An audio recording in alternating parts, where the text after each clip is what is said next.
Aujourd'hui, nous verrons comment se sentir intégré à la société française lorsqu'on a des origines maghrébines. Cette vidéo vous est présentée par Questions-Réponses, la chaîne où vous trouverez réponse à tout. Je remercie Moulay SBA3i, Jérôme Alain, Mario Réa et Yves Tripon de nous partager leurs réponses à cette question. Nous allons commencer avec la réponse de Moulay SBA3i. Se sentir intégré à la société française n'a rien à voir avec les origines. Il y a des Français de souche qui vivent complètement en marge de la société. Je dirais que c'est surtout la classe sociale ou le contexte social qui est pertinent quand on parle d'intégration. Un franco-maghrébin qui vit à Neuilly-sur-Seine ou à Saint-Germain-en-Laye sera bien mieux intégré qu'un franco-maghrébin, voire un Français de souche, qui vit dans un ghetto à Aubervilliers. Vivre dans des villes riches comme Neuilly ou Saint-Germain-en-Laye, ça veut dire être scolarisé dans des écoles primaires avec des classes plus petites, où des grosses subventions sont injectées, les parents sont plus riches, donc donnent plus d'argent à la coopérative scolaire, les enfants sont plus à même d'avoir des activités extrascolaires ou des cours supplémentaires si le niveau scolaire est faible, c'est aussi être dans un milieu où il y a plus d'exemples de réussite sociale autour de soi, être au courant des différentes filières d'excellence grâce aux frères et sœurs de ses camarades de classe, les collèges et lycées de la ville sont tout aussi excellents, les gens ont plus de facilité à intégrer des classes préparatoires, ou des filières universitaires. Il y a plus d'ambition et plus d'aspiration à aller vers la réussite sociale, car c'est vu comme quelque chose de possible. Vivre dans des quartiers difficiles, avec un haut taux de chômage ou de salaire bas, une grosse concentration d'immigrants, ça veut dire souvent être dans des classes plus grandes, avec des professeurs souvent incapables de communiquer avec les parents des enfants, barrière de la langue, manque d'intérêt ou de disponibilité des parents, moins de moyens dans ces écoles. J'ai des amis qui ont eu accès pour la première fois à un ordinateur au lycée, banlieue de Lyon, alors que nous on a eu accès à des cours d'informatique en CE1 le Vésinet. Plus gros risque de décrochage scolaire, moins d'ouverture sur les perspectives d'avenir, plus gros risque de délinquance, sans parler du chômage et des exemples d'échecs qui font que certains favorisent les activités illégales mais plus lucratives comme le trafic de drogue ou le banditisme, ce qui amène à plus d'interaction avec la police, ce qui génère plus de contrôle aux faciès, et plus de méfiance de la part des populations en dehors de ces ghettos, ce qui génère plus de replis sociaux et communautaires, etc. C'est un cercle vicieux, étant donné que beaucoup de personnes d'origine étrangère, et principalement maghrébines, sont issues de ces quartiers ou ces communes, moins prestigieuses, on équivaut souvent le rejet avec l'origine. Alors que ce n'est pas forcément le cas. Donc avoir des origines maghrébines n'est pas un frein en tant que tel. Le vrai frein c'est le repli communautaire, c'est la ghettoisation, c'est de rester enfermé dans un état d'esprit d'échec et de rancœur. Il faut encourager l'éducation dans les zones marginalisées, faire sortir les jeunes des rues et les impliquer dans des projets qui feront d'eux des citoyens productifs. Encourager les voyages et les stages à l'étranger pour leur donner plus de chances sur le marché du travail. Aussi encourager les jeunes à poursuivre des études et des formations dans des filières qui sont demandées sur le marché du travail.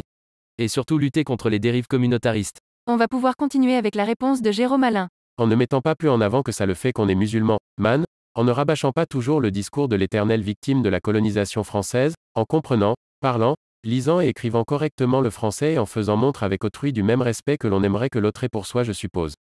Pour ce qui me concerne, du moment qu'une personne d'une autre origine, maghrébine ou non, observe ces principes, a pour ambition majeure dans la vie de ne pas trop emmerder ses voisins, ne fait montre d'aucun prosélytisme religieux, port du voile, prière de rue, menu halal, et se contente d'observer la loi, en essayant d'apporter sa contribution au pays par son travail ou son talent, je ne vois pas pourquoi, en tant que membre de la société française, celle-ci n'aurait pas au moins autant que moi le droit de se revendiquer comme française et ne pourrait pas être considérée comme citoyen, ne français, Ne considérant pas que le hasard qui m'a fait sortir d'une paire de testicules françaises blanches, j'aurais pu naître tout aussi bien noir à Bamako, me confère une quelconque légitimité supplémentaire par rapport à une personne qui aime notre pays et ce qu'il représente, les valeurs dont il est porteur et fait l'effort d'apprendre notre langue, nos coutumes, notre histoire, de s'assimiler à la population autochtone et de vivre, simplement, il me semble aussi naturel d'accueillir l'autre et de le considérer comme mon égal en droit et devoir que de respirer ou boire un petit café. Je pense qu'en définitive, ce type de réflexion est celui de la majorité de la population en France, quelques franges extrémistes mis à part des deux côtés du spectre, gauche et droite. Voilà plusieurs années à présent que je vis dans d'autres pays que celui qui m'a vu naître. Au bout du compte, ayant testé d'autres nations, je dirais que le français n'est ni plus ni moins raciste que tous les autres peuples sur cette terre. Plutôt moins, même, certes, nous pourrions et devrions être plus tolérants, je vous l'accorde. Nous avons de grandes leçons d'humilité à prendre du côté de l'Asie du Sud-Est, notamment. Mais le français réservera plutôt bon accueil, à ce qu'il me semble, à qui essaie de s'intégrer ou s'assimiler. La prochaine réponse est de Mario Réa. C'est simple, vous n'avez pas à le faire. Vous devez faire comme les Français font quand ils vont habiter aux USA ou en Angleterre ou etc. Ils critiquent constamment le pays hôte, vivent comme des Français, vont dans les boulangeries françaises, cuisinent des plats français, ont majoritairement des amis français.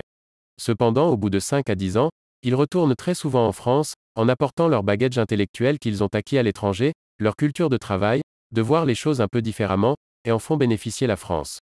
Faites de même, venez en France, apprenez certains traits culturels français, certaines façons de faire les choses.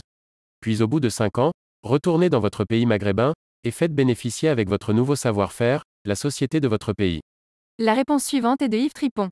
La question est sociale et l'intégration n'est pas la même selon qu'on est des beaux quartiers ou des quartiers populaires, mais elle se double en plus du racisme.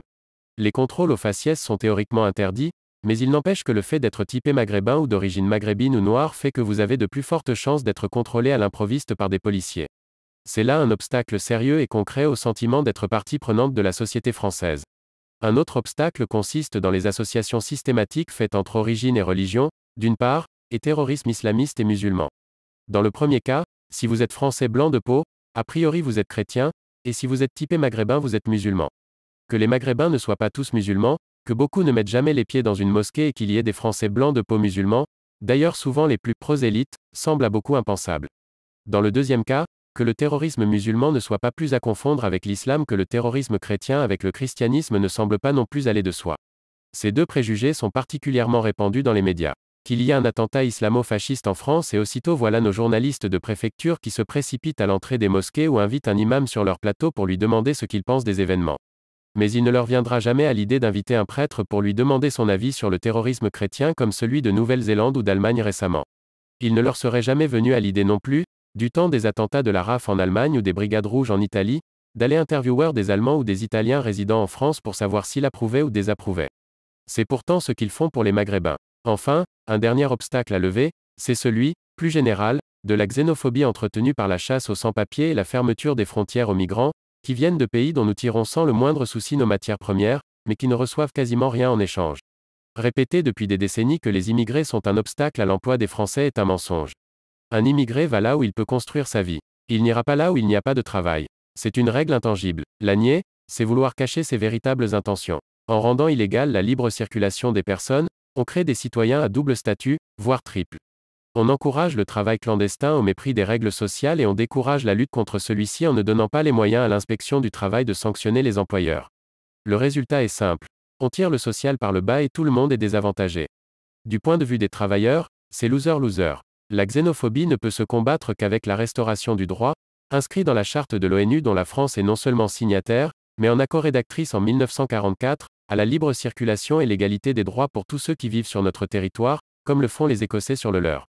Ce serait là d'ailleurs une manière d'en revenir aux origines de la République, qui avait inscrit ce principe, par la définition du citoyen français, dans sa première constitution. C'est la fin de la vidéo, on a fait le tour de toutes les réponses. Merci d'avoir regardé cette vidéo, si elle vous a plu, vous pouvez vous abonner et laisser un j'aime sur cette vidéo.